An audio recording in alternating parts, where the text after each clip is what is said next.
2026 சட்டமன்ற தேர்தல்ல அதிமுகவுக்கு இருக்கக்கூடிய சேலஞ்சஸ் என்ன அப்படின்றத பத்தி தான் இந்த வீடியோல நம்ம ரொம்ப டீட்டெயில்டா பேச போறோம். அதிமுகவை பொறுத்தவரையில அவங்களுக்கு ஒரு பெரிய செல்வாக்காக இருந்த ஒரு சமூகம் அப்படின்னு பார்த்தீங்கன்னா, முக்குலத்தோர் சமூகத்த சொல்லலாம். அந்த சமுதாயத்துடைய வாக்குகள் இந்த முறை அதிமுகவுக்கு கிடைக்குமா அப்படின்றதுல பெரிய கேள்வி இருக்கு. அத பத்தி நம்ம டீட்டெயில்டா பேச போறோம். அது இல்லாம பார்த்தீங்கன்னா, அதிமுகவை பொறுத்தவரையில இளைஞர்களுடைய வாக்குகளை பெறுவதற்கான முயற்சியை கடந்த 10 ஆண்டுகளாகவே அந்த கட்சி ரொம்ப சீரியஸா எடுக்கல அப்படின்ற ஒரு குறையும் இருக்கிறது. இப்போ உங்களுக்கு பார்த்தீங்கன்னா, எலெக்ஷன் கமிஷனுடைய அஃபீஷியல் இன்ஃபர்மேஷன் படி உங்களுக்கு 18லிருந்து 20 வயது நிரம்பிய வாக்காளர்களுடைய எண்ணிக்கை அப்படின்றது 12.5 லட்சம் அப்படின்னு சொல்றாங்க. அதே மாதிரி 20 வயதிலிருந்து 29 வயது வரை இருக்கக்கூடிய நபர்களுடைய எண்ணிக்கை அப்படின்றது 1,05,00,000 அப்படின்னு சொல்றாங்க. தோராயமாக உங்களுக்கு 1,18,00,000 வாக்காளர்கள் 18 to 29 இந்த ஏஜ் பிராக்கெட்ல இருக்காங்க அப்படின்றத கவனிக்க முடியுது.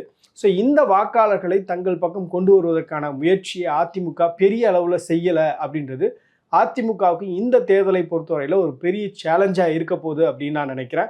திமுகவுக்கு இருக்கா அப்படின்னு கேட்டிங்கன்னா, அதிமுகவுக்கு அதிகமாக இருக்கிறது அப்படின்றது தான் பதிலாக இருக்க முடியும். திமுகவை பொறுத்தவரையில் பேரலாக அவர்கள் இளைஞர்களுடைய வாக்குகளை பெறுவதற்கான முயற்சிகளை தொடர்ச்சியாக செஞ்சுட்டு இருக்காங்க. அதன் அடிப்படையில் தான் பார்த்தீங்கன்னா, இளைஞரணி செயலாளராக உதயநிதி ஸ்டாலின் அவர்களை கொண்டு அவர் தொடர்ச்சியாக அதற்கான முயற்சியெல்லாம் எடுத்தார் அப்படின்றதெல்லாம் நம்ம கவனிக்க முடிகிறது. இன்னொரு பெரிய சேலஞ்ச் அப்படின்றது விஜயினுடைய பொலிட்டிக்கல் என்ட்ரி. விஜயினுடைய பொலிட்டிக்கல் என்ட்ரி அப்படின்றது நிச்சயமாக அதிமுகவுக்கு பெரிய சேதாரத்தை ஏற்படுத்துகிறது அப்படின்றது தான் கலை யதார்த்தம். திமுகவுக்கு அது ஏற்படுத்தலை அப்படின்னு கேட்டால் நிச்சயமாக திமுகவுக்கும் ஏற்படுத்துகிறது. அதே நேரத்தில் அதிமுகவுக்கு பெரிய அளவில் பாதிப்பு இருக்குது அப்படின்றதையும் கவனிக்க வேண்டியிருக்கிறது. ஏன்னா 2021 சட்டமன்ற தேர்தல் போல் 2026 சட்டமன்ற தேர்தல் இல்லை அப்படின்றது தான் கலை யதார்த்தம். 2021 சட்டமன்ற தேர்தலில் அதிமுக தன்னுடைய கூட்டணி கட்சிகளோடு சேர்த்து 75 தொகுதிகளில் வெற்றி பெற்றிருந்தாங்க. அதிமுக எல்லோன்னு பார்த்தீங்க அப்படின்னா 66 தொகுதிகளில் வெற்றி பெற்றிருந்தாங்க.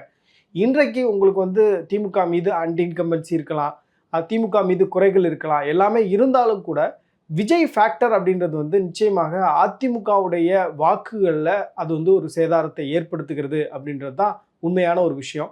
அதே நேரத்தில் பார்த்தீங்கன்னா, அதிமுகவுடைய பலவீனமான ஒரு கூட்டணினே சொல்லலாம். அதிமுக திமுக அளவுக்கு நிறைய கட்சிகளோட கூட்டணி வச்சுருக்காங்களா அப்படின்னு கேட்டிங்கன்னா இல்லை. அதிமுகவை பொறுத்தவரையில் அவங்க செலக்டிவாக பாஜக, அதே மாதிரி பாமக அப்படின்னு ஒரு சில கட்சிகளோட, அமமுக அப்படின்னு ஒரு சில கட்சிகளோட கூட்டணி வச்சுருக்காங்க. அந்த கட்சிகளுடைய பலம் அப்படின்னு பார்த்தீங்கன்னா பாக்கெட் பேஸ்டாக தான் இருக்கே தவிர பரவலாக தமிழ்நாடு முழுவதும் இல்லை அப்படின்றதும் ஒரு பெரிய பிரச்சனையாக அதிமுகவுக்கு இருக்கிறது அப்படின்றத கவனிக்க முடிகிறது. இப்போ நான் ஏற்கனவே பிகினிங்கில் சொன்ன மாதிரி முக்குலத்தோர் சமூகத்துடைய வாக்குகள் எப்போதுமே பார்த்தீங்கன்னா திமுகவை விட அதிமுகவுக்கு செல்லும்.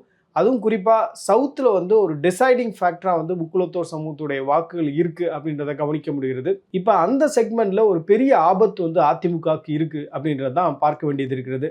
இப்போ நீங்கள் அதிமுகவில் எப்படியாவது என்னை சேர்த்துக்கங்க அப்படின்னு சொல்லி ஓபிஎஸ் பலமுறை முயற்சித்தும் அவருக்கான அந்த வாய்ப்பு அப்படின்றது கொடுக்கப்படலை. இன்றைக்கி ஓபிஎஸ் திமுகவுக்கு போய் அவர் 40க்கு மேற்பட்ட கூட்டங்களை நடத்தியிருக்கிறார். எங்கெங்கெல்லாம் முக்குலத்தோர் சமூகத்துடைய வாக்குகள் இருக்கோ அங்கெல்லாம் போய் எனக்கு எடப்பாடி பழனிசாமி அநீதி இழைத்து விட்டார் அப்படின்னு சொல்லி அவர் தன்னுடைய மனக்குமுறலையும் அடுக்கடுக்கான குற்றச்சாட்டுகளையும் எடப்பாடி பழனிசாமி மீது வைத்து அவர் பிரச்சாரங்களை செய்து வருகிறார்.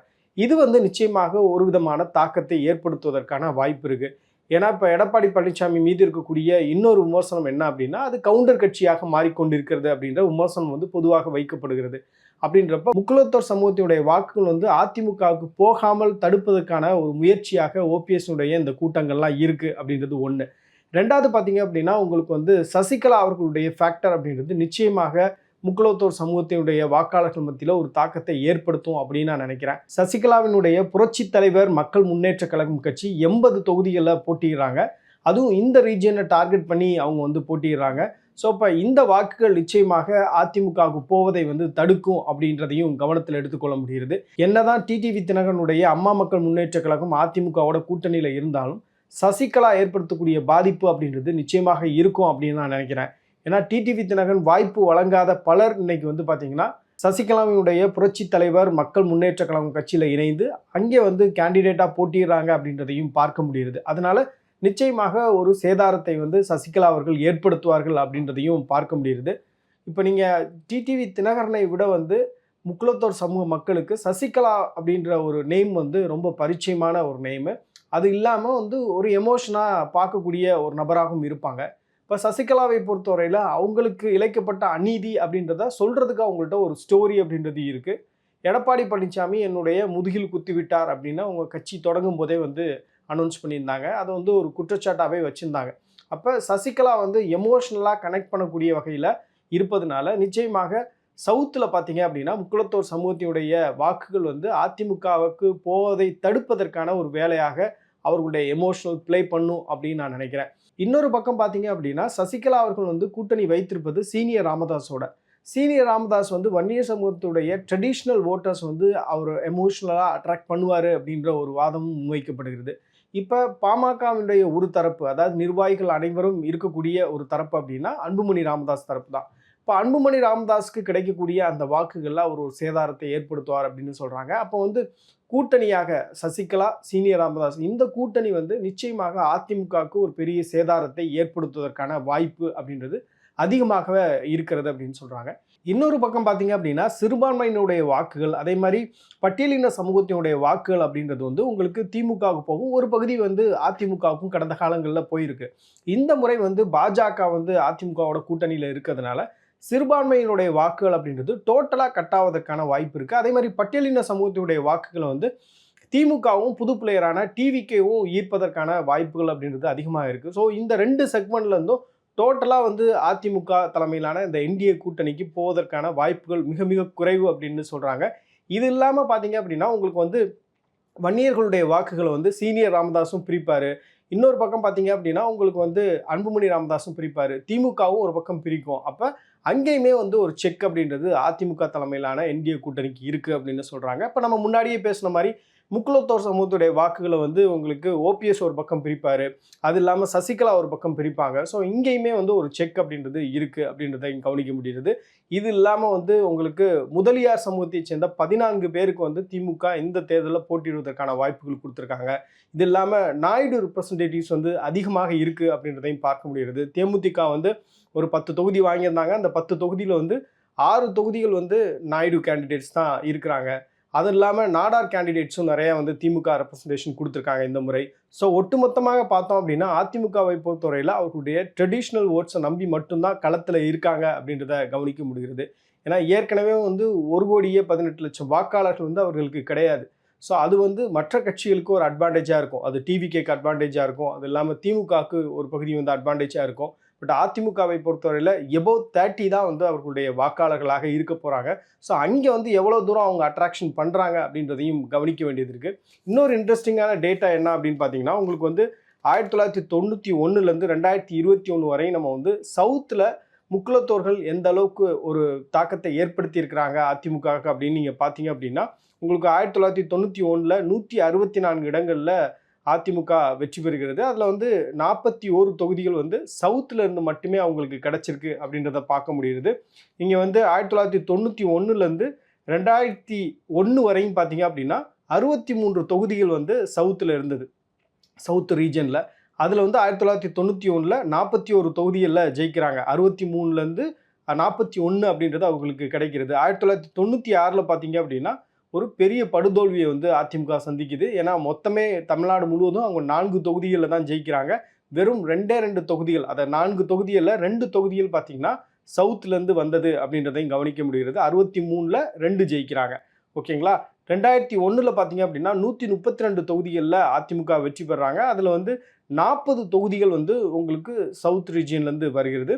அப்போ 63 அவுட் ஆஃப் 40 அப்படின்றது தான் இங்கே கிடைக்குது. 2006ல் பார்த்தீங்க அப்படின்னா உங்களுக்கு வந்து டீலிமிட்டேஷன் வந்து அங்கே அமல்படுத்தப்படுது. தொகுதி மறுசீரமைப்புக்கு பிறகு பார்த்தீங்கன்னா உங்களுக்கு வந்து 61 தொகுதிகளில் அதிமுக வந்து வெற்றி பெறாங்க. அதில் 16 தொகுதிகள் வந்து உங்களுக்கு சவுத்துலேருந்து கிடச்சிது. 2011ல் 150 தொகுதிகளில் வெற்றி பெறாங்க. 33 தொகுதிகள் வந்து உங்களுக்கு சவுத்துலேருந்து வந்தது. தொகுதி மறுசீரமைப்புக்கு பிறகு பார்த்தீங்கன்னா 63 இருந்த அந்த சவுத் ரீஜனுடைய கான்ஸ்டிடியூன்சிஸ் வந்து 58 குறையுது. அதையும் நம்ம கவனத்தில் எடுத்துக்கணும். 2016ல் பார்த்தீங்கன்னா 135 தொகுதிகளில் வெற்றி பெறாங்க. அதில் 32 தொகுதிகள் வந்து உங்களுக்கு சவுத் ரீஜன்லேருந்து வருது. 2021 பார்த்தீங்க அப்படின்னா 66 தொகுதிகளில் அதிமுக வெற்றி பெறுறாங்க. அதில் வந்து 16 தொகுதிகள் வந்து சவுத் ரீஜியன்லேருந்து வந்தது அப்படின்றத கவனிக்க முடிகிறது. ஏன்னா 2021 சட்டமன்ற தேர்தலில் உங்களுக்கு வந்து ஓபிஎஸ் இபிஎஸ் ஒன்றா இருந்தாங்க. ஆனால் அதுக்கு முன்னாடியே யார் வந்து முதலமைச்சர் வேட்பாளர் அப்படின்றதுல ஒரு சலசலப்பு அப்படின்றது இருந்தது அப்படின்றதையும் கவனிக்க வேண்டியது இருக்குது. அப்போ அந்த தேர்தலில் பார்த்தீங்கன்னா ஓபிஎஸ் வந்து அக்ரஸிவாக கேம்பெயின் பண்ணலை இபிஎஸ்ஸுக்காக, அந்த அதிமுக வெற்றிக்காக அவர் கேம்பெயின் பண்ணலை அப்படின்ற குற்றச்சாட்டுகள்லாம் இருந்தது. அந்த தேர்தலில் வந்து சசிகலா அதிமுக கூட இல்லை, டிடிவி தினகரன் அதிமுக கூட இல்லை. டிடிவி தினகரன் தனியாக அம்மா மக்கள் முன்னேற்ற கழகம் அப்படின்ற ஒரு கட்சி வச்சிருந்தாரு. 2021 சட்டமன்ற தேர்தலில் ஏறக்குறைய ஒரு 22 தொகுதிகளில் டிடிவியினுடைய அம்மா மக்கள் முன்னேற்ற கழகம் ஒரு சேதத்தை, வெற்றி வாய்ப்பை வந்து இழக்க செய்தது அப்படின்றதெல்லாம் ஒரு புள்ளி விவரங்களாக இருக்குது அப்படின்றத பார்க்க முடியுது. இப்போ பார்த்தீங்கன்னா ஓபிஎஸ் வந்து அதிமுக கூட இல்லை, சசிகலா ஒரு தனி கட்சியை ஆரம்பிச்சிருக்கிறாங்க. ஸோ இவர்களுடைய இம்பேக்ட் அப்படின்றது நிச்சயமாக அதிமுகவுக்கு ஒரு பெரிய சேதாரத்தை ஏற்படுத்தும் அப்படின்றதுல மாற்றுக்கருத்து இருக்க முடியாது அப்படின்றதான் பல அரசியல் விமர்சகர்களுடைய பார்வையாக இருக்கிறது. ஏன்னா 2021 உங்களுக்கு வந்து 16 தொகுதிகள் தான், 58 தொகுதிகளில் 16 தொகுதிகளில் தான் அதிமுக வெற்றி பெற முடிந்தது. அப்போ வந்து டிடிவி தினகரன் வந்து ஒரு பெரிய சேதாரத்தை ஏற்படுத்தினார். இந்த முறை சசிகலா எந்த அளவுக்கு இம்பேக்ட் ஏற்படுத்த போகிறாங்க அப்படின்றது தான் அதிமுகவுக்கு இருக்கக்கூடிய ஒரு பெரிய தலைவலியாகவும் இருக்கிறது அப்படின்னு நான் நினைக்கிறேன். இந்த வீடியோ முழுமையாக பார்த்துருப்பீங்க. ரொம்ப புள்ளி விவரங்களோட அதிமுகவுக்கு இந்த தேர்தலை பொறுத்தவரையில் என்னென்ன சேலஞ்சஸ்லாம் இருக்குது அப்படின்றத நம்ம ரொம்ப டீட்டெயில்டாகவே பேசியிருக்கோம். நீங்கள் ஒருவேளை இந்த வீடியோவை வந்து சவுத் ரீஜன்லேருந்து பார்த்துட்டு இருந்தீங்க அப்படின்னா உங்களுடைய கருத்தையும் கமெண்ட் செக்ஷனில் சொல்லுங்கள்.